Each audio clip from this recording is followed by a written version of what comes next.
नमस्कार, मी सुरेखा. तारा न्यूज मध्ये आपलं स्वागत. पाहूयात आज दिवसभरातील काही महत्त्वाच्या घडामोडी.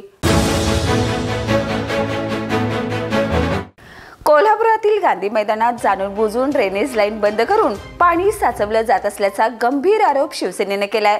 यामुळे मैदानाचं व खेळाडूंचं मोठं नुकसान होत असून या प्रकारामागे हेतुपुरस्कर षडयंत्र असून संबंधित टोळीवर तात्काळ फौजदारी गुन्हा नोंदवावा, अन्यथा शिवसेना स्टाईलनं उत्तर दिलं जाईल, असा इशारा शिवसेनेच्या शिष्टमंडळाने पोलीस निरीक्षक झाडे यांना निवेदन देताना केलाय.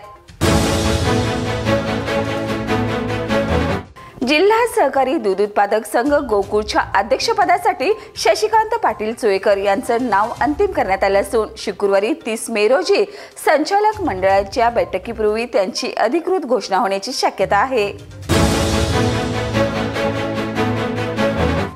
संभाव्य पूर परिस्थिती उपाययोजना. आपत्कालीन व्यवस्था. कोल्हापूर शहरातील अपुरा पाणी पुरवठा. थेट पाईपलाईन योजनेची सद्यस्थिती.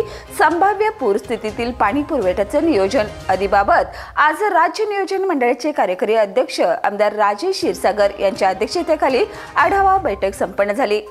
या बैठकीप्रसंगी पूर परिस्थितीमध्ये सज्ज राहण्याच्या सूचना त्यांनी अधिकाऱ्यांना दिल्या.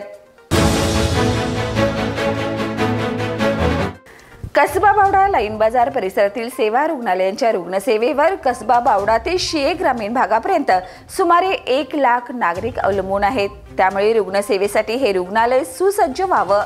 या ठिकाणी उपजिल्हा रुग्णालयात मिळणाऱ्या सुविधाही मिळाव्यात. दुर्मिळ आजारांच्या उपचारासह मल्टी हॉस्पिटलचा दर्जा व सुविधा या ठिकाणी रुग्णांना उपलब्ध व्हाव्यात. या अनुषंगाने उपमुख्यमंत्री एकनाथ शिंदे, पालकमंत्री तथा आरोग्यमंत्री प्रकाश आंबेडकर यांच्यासोबत मंत्रालय स्तरावर बैठक आयोजित करून नियोजन विभागाचा प्रश्न तात्काळ मार्गी लावू, असं प्रतिपादन राज्य नियोजन मंडळाचे कार्यकारी अध्यक्ष आमदार राजेश क्षीरसागर यांनी केले. जिल्हा परिषदेच्या सर्व विभागाच्या आढावा बैठकीत पालकमंत्री प्रकाश आंबेडकर यांनी प्रशासनातील कार्यपद्धतीवर ठाम भूमिका मांडली आहे. त्यांनी स्पष्ट शब्दात सांगितले की चांगलं काम करणाऱ्या अधिकाऱ्यांचं कौतुक होईल, पण कामात हलगर्जी करणाऱ्यांना माफ केलं जाणार नाही. शासनाच्या योजना लाभार्थ्यापर्यंत पोहोचवण्यासाठी अधिकारी व कर्मचाऱ्यांनी प्रामाणिकपणे काम करावं, असं त्यांनी बजावलंय. जप्त केलेला जेसीबी ताब्यात देण्यासाठी व कायदेशीर कारवाई टाळण्यासाठी तक्रारदाराकडून 25,000 रुपयाची लाच स्वीकारताना पन्हाळा तालुक्यातील गिरोलीच्या तलाट्याला लाचलुचपत प्रतिबंधक पथकाने ताब्यात घेतलंय. रमेश मुरलीधर वळीवडेकर असं आरोपीचं नाव आहे. लाचलुचपत प्रतिबंधक विभागाने ही कारवाई सोमवारी केली आहे, अशी माहिती पोलीस एसीबीच्या उपअधीक्षक वैष्णवी पाटील यांनी दिली. कोल्हापूरच्या वर्षानगर परिसरातील रस्त्याची दुरावस्था आणि बंद ड्रेनेज लाईनमुळे परिसरात दुर्गंधीचे साम्राज्य पसरलंय. नागरिकांनी याबाबत प्रशासनाकडे वारंवार लेखी तक्रार करूनही कोणतीही ठोस उपाययोजना करण्यात आलेली नाही. त्यामुळे संतप्त नागरिक आता आंदोलनाच्या तयारीत आहेत.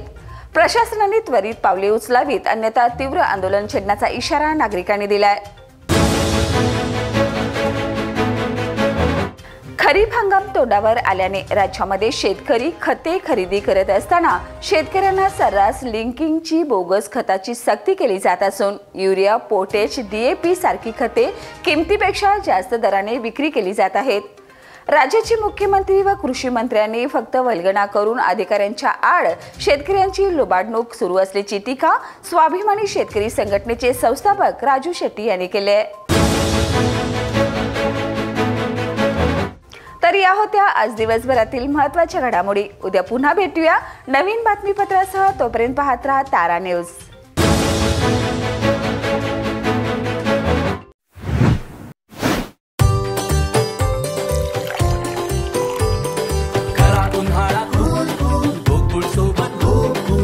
गोकुळ सोबत गो कूल.